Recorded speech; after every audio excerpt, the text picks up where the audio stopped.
लक्ष्मण जी जाने को रेडी हुए तो एक रेखा खींचा कुटिया के आसपास, लक्ष्मण रेखा।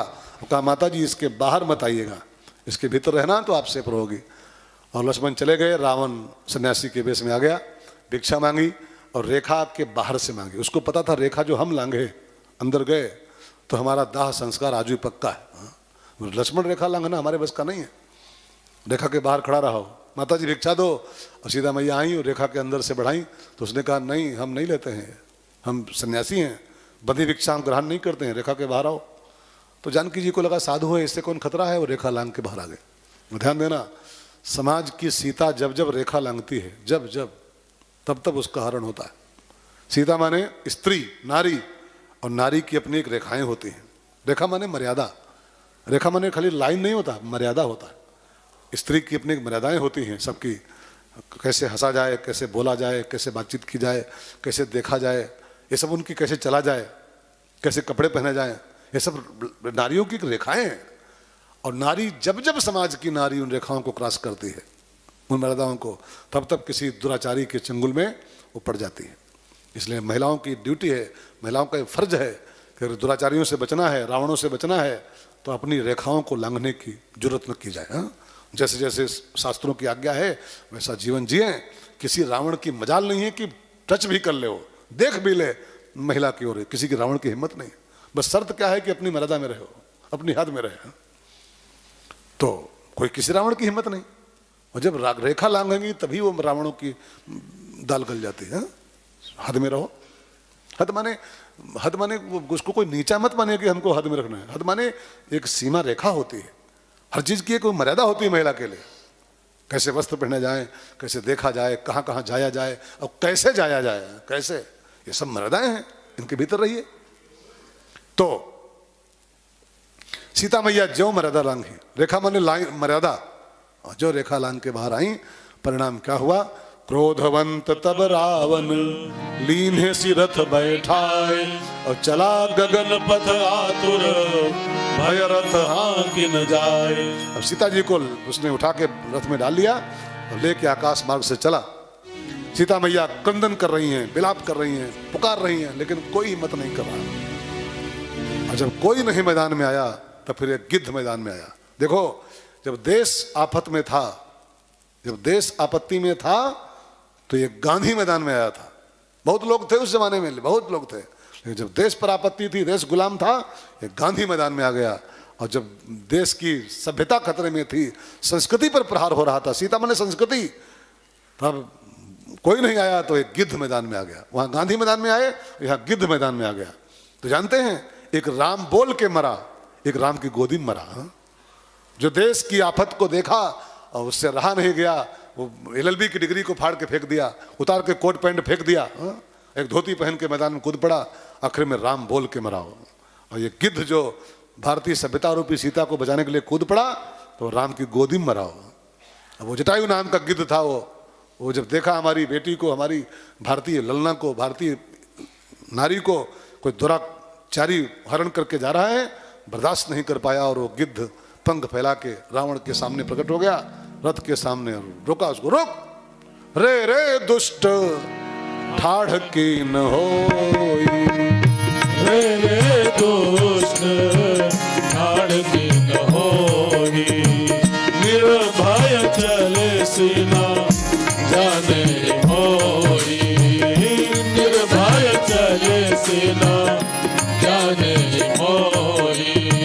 चोचन मारी विदारे सिदेही, चोचन मारी विदारे सिदेही, दंड एक भई मुरझाते ही, दंड एक भई मुरझाते ही। मार पंजों और चोचों से रावण को लहूलुहान कर दिया गिद्धराज जी ने। बेहोश हो गया रावण 1 मिनट के लिए, लेकिन फिर उसने विश्वासघात करके और जटायु जी के पंख काट दिए। काटे से पंख, अब पंख कट जाएं तो पक्षी के पास क्या बचा? बेचारे राम राम करते हुए धरती पर गिरे और रावण जानकी जी को लेकर लंका पहुंचा। अशोक वाटिका में उनको रख दिया, लंका के बाहर अशोक वाटिका में। और इधर गिद्धराज पड़े हुए हैं लहूलुहान। राम जी जानकी जी को ढूंढते आगे बढ़ रहे थे, जब देखा तो गिद्धराज पड़े हैं, लहूलुहान काया है, पंख कटे हुए हैं। राम दौड़े और दौड़ के उस गिद्धराज जटायु को गोदी में ले लिया, आपने गोदी में उठा लिया और उससे पूछा, काका आपकी ये गति किसने किया है, आपकी हालत किसने कर दिया है, पंख काट दिए, लहूलुहान कौन किया है सब? तो जटायु जी ने पूरा घटनाक्रम सुनाया कि नाथ दशानन यह गति कीन्ही, नाथ दशानन यह गति कीन्ही, दही खल जनत सुता हरि लीनी, दही खल जनत सुता हरि लीनी। प्रभु जी आपकी पत्नी को लेके भाग रहा था रावण, मैंने रोकने की कोशिश किया, उसकी इज्जत बचाने का प्रयास किया, लेकिन नहीं, मेरा सफलता नहीं मिली, पंख काट के भाग गया मेरे। भगवान ने आंसू भर के कहा, काका तुमने हमारे लिए, मैंने हमारी पत्नी को बचाने के लिए अपने अपने को कुर्बान कर दिया, शहीद कर दिया। आप कहो तो मैं आपको ठीक कर दूं, आपकी इच्छा हो बचने की, मैं आपको ठीक कर सकता हूं अभी तुरंत। इसको कोई अन्यथा मत मानिएगा, राम जी की क्षमता है ये। राम जी चाहें तो प्रभु सक त्रिभुवन मार जी आई, पूरे त्रिभुवन को मार के एक सेकंड में पूरे त्रिभुवन फिर जीवित कर सकते हैं राम जी, क्षमता उनके अंदर है। राम जी ने कहा, कहो तो ठीक कर दूं। तो जटायु जी बोले कि प्रभु जी ये अवसर बार बार नहीं मिलेगा, ये जो संजोग बना है मेरे जीवन में आज, ये पंचांग रोज नहीं बनने वाला है जो आज बन गया। हा? राम की सेवा करते करते, राम के दर्शन करते करते, राम की गोदी में बैठे बैठे प्राण निकले और राम का कार्य करके मौत मिले, और फिर राम जी अपने हाथों से चिता बना के हमारा दाह करेंगे। अभी ये पंचांग जो बना है ना मेरे जीवन में, रोज नहीं बनने वाला। सो मैं अब ये मौका नहीं खोऊंगा, मेरा काम तो हो ही गया है, मैंने अपनी कोशिश कर लिया, अच्छा काम कर लिया मैंने एक, अब मुझे आज्ञा दो। और चरणों में माथा टिका करके गिद्धराज जटायु का उद्धार हुआ है। भगवान ने अपने हाथों चिता बनाई, उसका अंतिम संस्कार किया अपने हाथों से। जैसे जैसे बेटा अपने बाप की मुखाग्नि करता है, ऐसे प्रभु ने उस गिद्ध की मुखाग्नि किया, उसका संस्कार किया। मैं तो कहूँ, कथा में कहता रहता हूँ कि दशरथ जी से अधिक भाग्यशाली ये गिद्ध है रामायण में। दशरथ जी ये मौका नहीं पाए थे, पापा हैं तो क्या हुआ, लेकिन उनकी जब मौत हुई थी तो राम वहाँ थे नहीं मौके पर, और उनका संस्कार भी राम के बिना ही हो गया था, राम नहीं कर पाए थे। लेकिन इस गिद्ध का भाग्य देखो, दशरथ से कहीं अधिक भाग्यशाली है ये, कि राम की गोदी में मरा और राम ने अपने हाथों लकड़ी काटी है उसके लिए और चिता बनाई है। और जैसे बेटा अपने बाप का करता है, वैसे भगवान ने इस गिद्ध का अंतिम संस्कार किया है रामायण में। जटायु जी का उद्धार हुआ। मुझे एक बात आपसे यहाँ पर कहनी है, मान जाओगे तो अच्छी बात, नहीं मानोगे तो अच्छी बात, क्या करना हमको। हा? आज के बाद जब भी आपके बेटे आपके पाँव छुएं, बच्चे या पोते पाँव छुएं जब, तो उनको चिरायु हो, दीर्घायु हो, सतायु हो, ये सब मत बोला करो। हम लोग यही बोलते हैं, बेटा पाँव छूता, बेटा चिरायु हो जाओ, तुम जियो हजारों साल और साल के दिन हो 50,000, ये सब बोलते हैं हम लोग। ये नहीं बोलना चाहिए, चिरायु और सतायु नहीं। जब पाँव छुएं बच्चे आज के बाद, तो उनके माथे पर हाथ धरिएगा और बोलिएगा, बेटा चिरायु हो चाहे न हो, सतायु हो चाहे न हो, दीर्घायु हो चाहे न हो, लेकिन जटायु हो जाओ, जटायु हो जाओ बेटा, पाओ न पाओ, लंबा जीवन ना हो, भले 25 साल में मर जाओ, भले 30 साल में मर जाओ, लेकिन जटायु हो जाओ।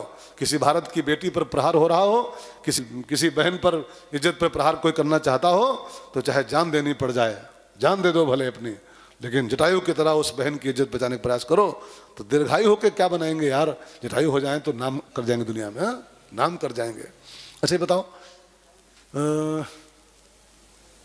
90 साल का ये जीवन, ये आलतू फालतू वाला 90 साल, और भगत सिंह का जीवन पता है आपको कितना था? 23 वर्ष, 23 ईयर्स ओनली। अब मैं पूछ रहा हूं, अब जरा विवेक से उत्तर दो। भगत सिंह का 23 साल का जीवन और ये बकवास दाल भात छाप जीवन 90-95 साल का, श्रेष्ठ कौन इसमें है? 90 साल दाल भात खा के मर जाओ, खाली दाल भात खा करके, बच्चे पैदा करके 90 साल जियो, और वो 23 साल में फांसी फंदा चूम लिया था भगत सिंह। श्रेष्ठ जीवन 23 साल का भगत सिंह का है, 90 साल का ये जीवन बकवास उसके आगे। तो जीवन भले 23 साल का हो, भले जीवन 32 साल का हो, लेकिन जो हो फिर वो हो, फिर हो। जमी सलाम करे आसमां सलाम करे, जमी सलाम सलाम करे, आसमां सलाम करे, करो काम की सारा जहां सलाम करे, करो काम की सारा जहां सलाम करे, जमी सलाम करे, आसमां सलाम करे, जमी सलाम करे, आसमां सलाम करे, करो काम की सारा जहां सलाम करे, करो काम की सारा जहां सलाम करे। दो प्रकार की लकड़ी होती है, एक लगती है चूल्हे में, भट्ठी में, चूल्हा भट्ठी में, और एक लगती है हवन कुंड में। लकड़ी वो भी, लकड़ी वो भी, ध्यान देकर सुनिएगा। वो लकड़ी वहां लग रही है भट्ठी में, चूल्हे में, वहां तो गैस बन रहा है ना, गैस पर चूल्हे पर। हाँ, तो लकड़ी वहां भी लग रही है, और वहां यज्ञशाला में हवन होता है अथवा होगा, वहां भी लकड़ी लगती है। लेकिन उसकी जो राख बनती है उस लकड़ी की, ये भी राख बनती है, वो भी राख बनती है, अंतर दोनों में है कि नहीं। उस राख को हम लोग माथे लगाते हैं, ऐसे लेंगे और यज्ञ भगवान की जय हो। और ये राख, ये तो जाएगी घूरे में, और नहीं तो आएगी काम बर्तन मांजने के, खाली बस बर्तन मांजेंगे। जैसे बर्तन मांजेंगे और बचेंगे तो घूरे में बहाएंगे, कूड़ा करकट में। और वहाँ की राख को, वहाँ भी लकड़ी जली है, यहाँ भी लकड़ी लगी है, वो राख पूज्य है, और ये राख खाली ऐसे बस बर्तन मांज लो, बहाया। अब ये मुझे क्यों कहना पड़ रहा है, दो प्रकार का जीवन होता है। एक जीवन खाली खाओ पियो, चूल्हा चौकी मर जाओ, चूल्हा चौकी में, भट्टी में। जीवन तो बीतेगा वैसे भी, चूल्हा चौकी, भट्टी, चूल्हा चौकी, खाओ कमाओ मरो, ये भी तो जिंदगी है। और एक जिंदगी यज्ञ बना दो अपने, किसी काम आ जाओ, किसी काम आ जाओ। मरना दोनों तरीके से, खा पी के मरोगे, मरोगे तब भी, और कुछ करके मरोगे, मरोगे तब भी। तो खाली खा पी के मरोगे तो चूल्हे की लकड़ी आप हो, बस वो ये तो बर्तन मांजे जाएंगे उससे, ये तो घूरे में बह जाओगे। घूरे में बना दो किसी हवन कुंड की काष्ठ अपने को, समिधा। किसी की इज्जत जा रही हो, किसी को परेशानी हो रही हो, वहां पर जान भी देनी पड़ जाए, लगा दो जान की बाजी अपने, यज्ञ की लकड़ी बन जाओगे तो आपको लोग अपने माथे लगाएंगे। शहीदों की चिताओं पर, शहीदों की चिताओं पर लगेंगे हर बरस मेले। क्यों? क्योंकि वतन पे मरने वालों का यही बाकी निशा होगा।